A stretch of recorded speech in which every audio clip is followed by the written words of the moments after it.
Let's practice solving a linear systems application problem where we're dealing with a kayak that's going up and downstream in a river.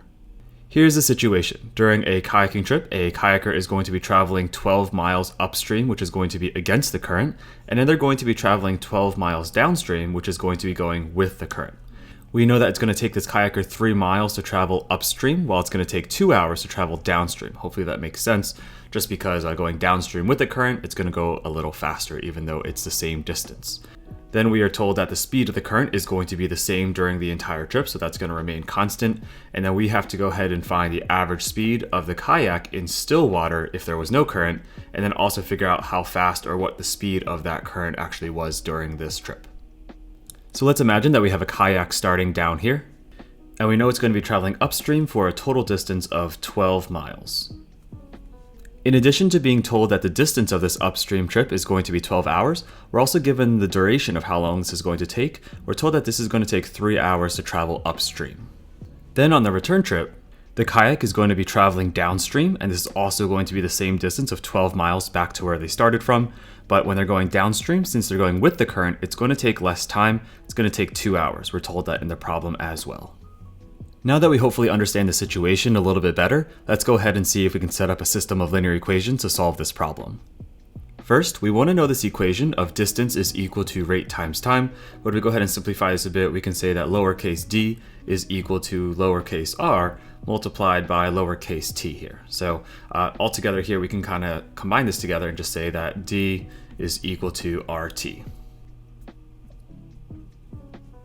Using this equation, let's go ahead and find out the speed or the rate of the kayak going upstream as well as downstream. In the case of going upstream, we know that d is equal to 12 because that's the distance it's traveling, it's 12 miles, and that's going to be equal to r multiplied by, or the rate multiplied by the time. Now the time it took was 3 hours going upstream, so we have this 12 is equal to r times t, and if we want to go ahead and solve this equation, what we can go ahead and do is just divide both sides here by 3, then we're going to be left with r, right? So we can divide the right side by 3 and divide the left side by 3. If we go ahead and do that, we can see that the r, or the rate of this kayak, is going to equal 4, and this is really going to be 4 miles per hour. This tells us that the kayak was traveling at 4 miles per hour going upstream. Now for the downstream trip, we know that d is also equal to 12 because it's traveling the same distance. So we can say that 12 is equal to r, or the rate.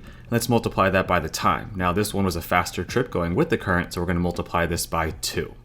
If we want to go ahead and solve for r, let's go ahead and divide both sides by 2 here to isolate the rate. If we go ahead and do that, we can see here that the r, or the rate for the downstream trip, 12 divided by 2 is going to be 6, so that's going to be 6 miles per hour. This means that when the kayak was going downstream, it was traveling at 6 miles per hour with the current. Now that we know the two rates, or the speeds of the kayak going up and downstream, let's go ahead and write a system of linear equations. Let's start by writing equation 1, where we're going upstream. If we take the speed of the kayak in still water, and subtract the speed of the current since it's going the opposite direction of the kayak and slowing it down, and that should equal the speed of the kayak when it's going upstream. How about a second equation? For our second equation, we're going to have equation number 2 representing the trip of the kayak going downstream. For this trip, we can take the speed of the kayak in still water, then add the speed of the current since it's going in the same direction of the kayak and helping it go faster, and this would equal the speed of the kayak when it's going downstream. At this point, it's probably a good idea to go ahead and define some variables that we can use.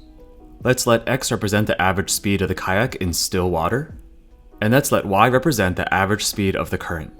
So now that we have two variables that are defined for our trip of going upstream, if we take the speed of the kayak in still water and subtract the speed of the current, we're going to get the speed of the kayak. So let's see here. We know the speed of this in still water is going to be x. Let's go ahead and write that in. Let's go ahead and subtract the speed of the current, which is going to be y.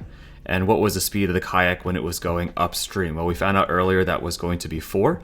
So we can say that x minus y is going to equal 4. Now, as for our second equation, when we're going downstream here, let's see what we got.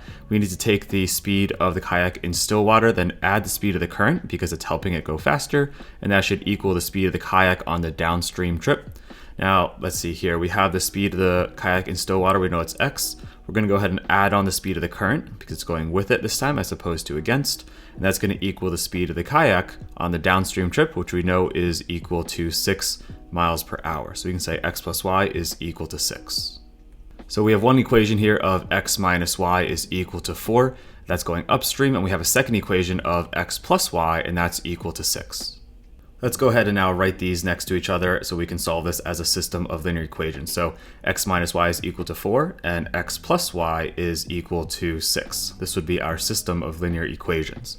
Now, at this point, what we are going to do is we are going to solve this by elimination. You have a couple options here, actually, since the coefficients are quite nice. If we add these two equations together, you're going to notice that these y's would be eliminated from each other since they have opposite coefficients of -1 and +1. Or we could also subtract these two equations together since the x's both have a coefficient of 1, so 1 minus 1 is equal to 0. So totally up to you which one you'd like to do. These are both good options here. I'm going to choose to go ahead and add these two together. So if we add x plus x here, 1x plus 1x, that's going to equal 2x. If we go ahead and then add on this -1y plus a +1y, those are going to get eliminated. And then if we go ahead and add this 4 plus 6 on the other side, that's going to equal 10. So here we have a one-step equation. If we go ahead and solve this, we can divide both sides here by 2. If we go ahead and do that, we're going to see that x is going to equal 5. Now, since x represents the average speed of this kayak in still water, we know that the average speed of this kayak in still water, or without the current, is going to be 5 miles per hour. Now that we have x, let's go ahead and use it to find out the value of y. I'm just going to go ahead and substitute it into this bottom equation, but feel free to substitute it into the top one if you would like to. Subbing it in, we're going to say 5 plus y is equal to 6. Then we can go ahead and solve for y. Let's go ahead and just take away 5 from both sides of the equation. If we do that, 5 minus 5 is going to equal 0. We're going to get that y is equal to 1. So what does this represent? Well, we know y represents the average speed of the current. And so because we got an answer of 1 here, we know that the current was on average 1 mile per hour. If we were to graph these two linear equations on a coordinate plane, they would intersect each other at 5, 1 over in quadrant 1. But what does this actually represent in the context of this application word problem? This represents that the average speed of the kayak in still water without any current would be 5 miles per hour, and that the average speed of the current is 1 mile per hour. So there you have an application word problem dealing with a boat going up and downstream where we go ahead and write a system of linear equations to solve. In this particular case, we solve by elimination.